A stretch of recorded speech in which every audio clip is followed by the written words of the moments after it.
আমরা বৃষ্টির জন্য এখানে খাল নদী সবগুলো ভরে গেছে, সেই জন্য আমরা গরু ছাগল সবগুলো বাঁচি চলে গেছে। আমরা অনেক মানুষ ক্ষতি হয়েছে, গাছ বাসালা ফরি আমাদের গাড়ি বাড়ি ঘর বাড়ি সবগুলো ভাঙিয়েছে। সরকার যে আমাদেরকে নসাইলে আমরা কিছু করার নাই, তো পানিতে বাঁচি চলে যাব।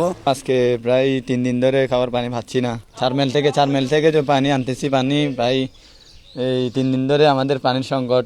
তার পানি বাড়তেছে, পানি অনেক ওই বাড়িতে ঢুকে গেছে। এখন আমাদের সমস্যা হচ্ছে খাবারের, শুকনা খাবার যদি আমরা পাই অন্তত পক্ষে মানুষ 2-1 দিন থাকতে পারবে, 2-1 দিন চলতে পারবে। এখন আমরা সরকারের কাছে উদারত আহ্বান জানাচ্ছি, আমাদের এই সমস্যাগুলো যাতে যারা প্রতিনিধি আছে ওরা যাতে একটু দেখে। আজকে 60 দিন পর্যন্ত আমাদের চলাফিরে রোডঘাট ডুবে গেছে। প্রশাসন থেকে এখন এলাকার মান্য ব্যক্তি গেছে, আমরা তো কিছু কোনো সহযোগিতা পাচ্ছি না, আর প্রশাসন থেকেও কিছু পাই নাই। আমরা এখানে কষ্ট মানে কি, অনেক কষ্ট। এখানে তো মনে করেন পানির জন্য তো বাইরে হতে পারছি না। কোনো মেম্বার, চেয়ারম্যান, এমপি মহোদয় আমাদের কাছ থেকে কোনো খবর নেয় নেই। রান্না চুলো সব ডুবে গেছে। আমাদের বাড়িঘর অর্ধেক অবস্থা, 100 ফুট, আমার বাড়িতে 100 ফুট পানি ছিল। আমি রান্নাবান্না করতে পারি নাই। 1 সপ্তাহ ধরে পানি যেতে আরা ঘর তো নিলি না পারি, মানে আরা যাও না, মানে খাওয়ান দাওয়ান আরা তো অসুবিধে।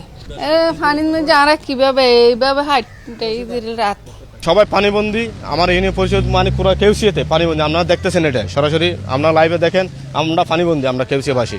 এটা আমি আপনাদের কোনো আহ্বান নাই, কোনো খাবার নাই, অনাহারের মানে কি 3000 থেকে 3500 পরিবার এখানে পানিবন্দি আছে।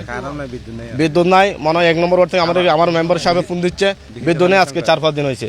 যদি এখানে যদি উপকৃত হয়, আমরা কেউসিয়াবাসী আপনাদেরকে ধন্যবাদ জানাই। যারা এখনো পানিবন্দী অবস্থায় আছে, আমরা নৌকা দিয়ে তাদেরকে আনার চেষ্টা করছি। এর বাইরেও অনেক জায়গায় ইউনো সাহেবের সাথে কথা হলো যে নৌকাও যাওয়া সম্ভব হচ্ছে না, যে সমস্ত জায়গায় সে সমস্ত জায়গায় স্পিডবোটগুলো আমরা দ্রুত পেলে আমরা অপারেশনের কাজ শুরু করব।